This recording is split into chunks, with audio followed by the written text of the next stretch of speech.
Hi everybody, my name is Bernard. I'm from Austria originally. I've been living in Finland for about 8 years, and this autumn my wife and I were going to move to England, where I'm going to be studying theology for about 2 years. So because I'm studying theology, I was invited to preach to you today. It's a form for me to get more acquainted with what it's like to preach. This is actually my second sermon. I already preached one 2 weeks ago, and I'm very happy that there's not one more sermon coming up next week, because it's a lot of work actually to prepare a sermon. So I'm happy that there's a break now. Everything's fine. My computer. So the passage that I would like us to look at today is Peter's denial of Jesus. And Simon Peter is probably my favorite disciple. He's a really special guy. He has a big mouth. I also have a big mouth, so we have that in common. So I'd like to start off with introducing him. Now, you'll notice that he's called sometimes Simon, sometimes Peter, sometimes Simon Peter. The thing is that originally his name was Simon, and that then at a later stage, when we're going to look at that, Jesus actually gives him a new name, that is Peter. Peter meaning the rock. He says, "On this rock I will build my church." Now, you probably remember that when Peter first met Jesus, what happened was that Jesus was using Peter's boat as a platform. See, Peter was a fisherman, and Jesus came to preach in that area, and he said, "Can I use your boat?" And he went out to the sea, to the lake a little bit with the boat, and he was preaching there. And when Jesus was done, he said to Simon, "Put out into deep water and let down the nets for a catch." And Simon answered, "Master, we've worked hard all night and haven't caught anything. But because you say so, we will let down the nets once more." And when they had done so, they caught such a large amount of fish that their nets began to break. And when Peter realizes that Jesus is really a special person, he falls to Jesus' knees and says, "Go away from me, Lord, I'm a sinner." Now that's a very interesting introduction, if you think about it. In my work, I get to interview a lot of people because we're in the process of hiring. And I usually ask people, why should we take you? What do you think sets you apart from other people? And I've never heard anybody say, "I'm not good enough for you," or "Go away from me, I'm a sinner." But here we find Peter saying exactly that. And what's probably more amazing is Jesus' response, because he says, "Do not be afraid. From now you will catch men." So Jesus actually says, "You're on. You're part of my team. Don't worry." And I think that there's an important message here, that when we are willing to surrender, that's when we're ready. That's when Jesus says, "Come and follow me." So that was an interesting start, but Peter was special in many other ways too. For example, when Jesus walks on the water, it's Peter who says, "If it's you, Lord, command me that I can also walk on the water. Come with me." And in fact, Peter walks on the water. There is one passage in the scripture that tells us how many of Jesus' followers deserted him. They turned their back on him. Because Jesus said, "Whoever eats my flesh and drinks my blood remains in me and I in him." And on hearing that, many of the disciples said, "This is a hard teaching, we can accept it." And then Jesus says, "You do not want to leave me too, do you?" And Peter is the one who responds saying, "Lord, to whom shall we go? You have the words of eternal life. We believe and know that you're the Holy One of God." So, interestingly, Peter is not just one of the regular disciples of Jesus, or one of the people who really spent a lot of time with him. He is among the disciples in the inner circle, as it were. There are some occasions where Jesus takes 3 disciples along. For example, in Mark 5, we read about a girl that is dead, and Jesus brings her back to life.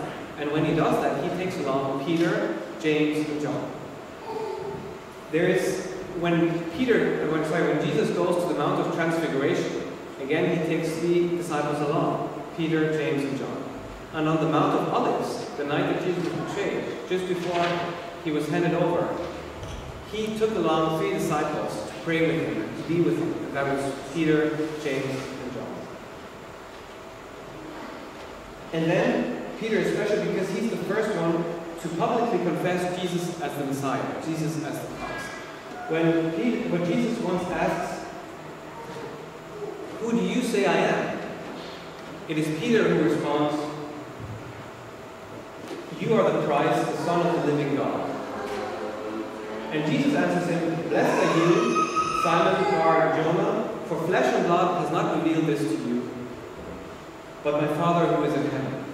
And I tell you, Peter," and Peter means rock, "I tell you, you are Peter, and on this rock I will build my church, and the gates of hell will not prevail against it."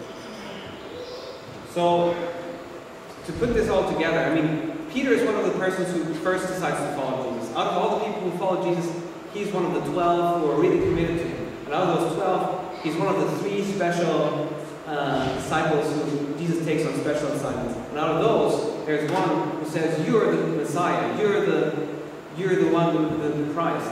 And Jesus says to him, "And I will build my church on this rock." So, who is this guy? This must be, the non-plus-ultra disciple. But if you look a bit more deeply, you'll also find that there are some question marks about Peter. For example, he does walk on the water, but he also falls into the water.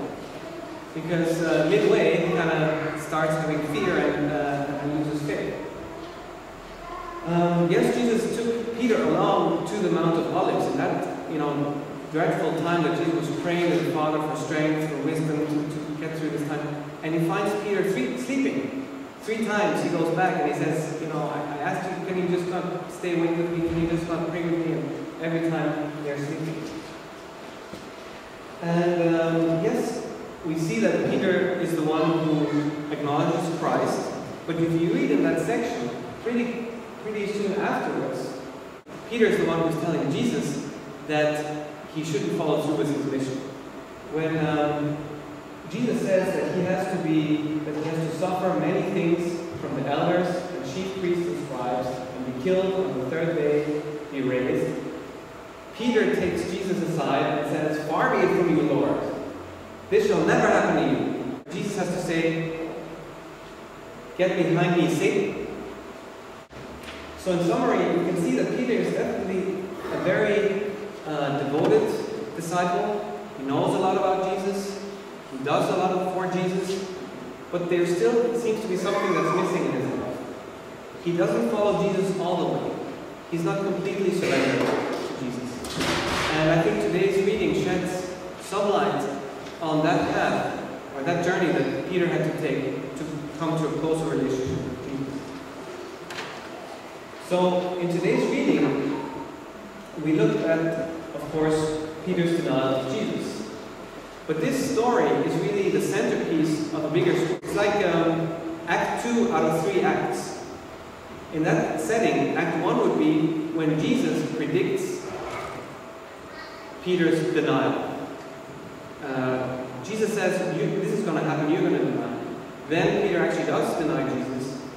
And then Jesus reinstates Peter to a position of prominence and authority in the church.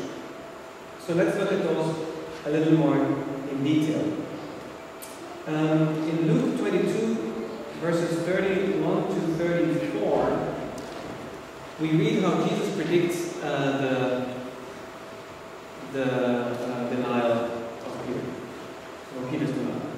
"Simon, Simon, Satan has asked to sift you as wheat, but I have prayed for you, Simon, that your faith may not fail. And when you have turned back, strengthen your brothers."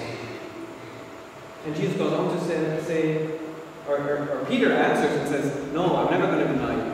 And Jesus goes on to say, "I tell you, Peter, before the rooster crows today, you will deny me 3 times that you know me." So notice in this instance that Jesus is very gentle with Peter. He lets him know that he already knows all the things that are going to happen. He lets him know that he has prayed for Peter, and he's on his side. And he lets him also know that he has a plan, not just for what's going to happen, but also what he has to do later. Notice that Jesus says, when you have turned back, strengthen your brothers. Now there's one more passage in the Bible that I think highlights how Jesus is really looking out for Peter. In Mark 15, we read that is after the resurrection, how Mary Magdalene and Mary went to the tomb of Jesus. And there they find a young man, not Jesus, but a young man who is dressed in white robe, and he says those famous words. You seek Jesus of Nazareth, who was crucified. He is risen. He is not here anymore. So those are verses that we're familiar with. But he also says, go tell his disciples and Peter that he is going before you to Galilee. So it's interesting how the angel points out, make sure you tell the disciples, especially Peter, that everything's going to be fine. We're going to see pretty soon. So you can see that that Jesus was very gentle with Peter. But then, of course, there's today's gospel reading. And we read how Peter first denies Jesus when he enters the courtyard of the high priest. Now, parallel to this incident of Peter, we read about Jesus who is interrogated by the high priest. In verse 19 we read, meanwhile, the high priest questioned Jesus about his disciples and his teaching.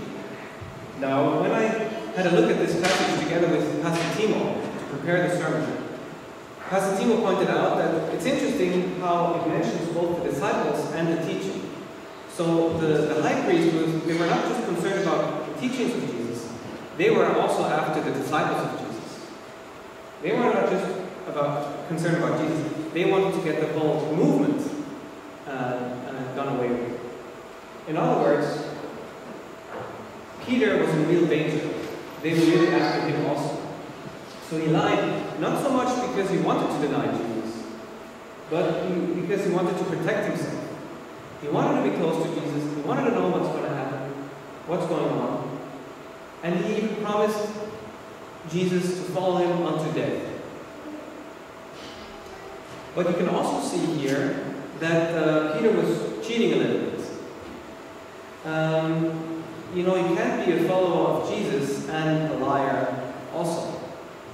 You can't play basketball by the rules of football and expect to win. If we want to follow Jesus, we have to do things his way. And Peter, in a way, shows that he was taking matters into his own hand. He thought, maybe if I lie a little bit, I can solve the situation. Because if he really was willing to die for Jesus, then why not put his life at risk? Why not say, yes, I was a follower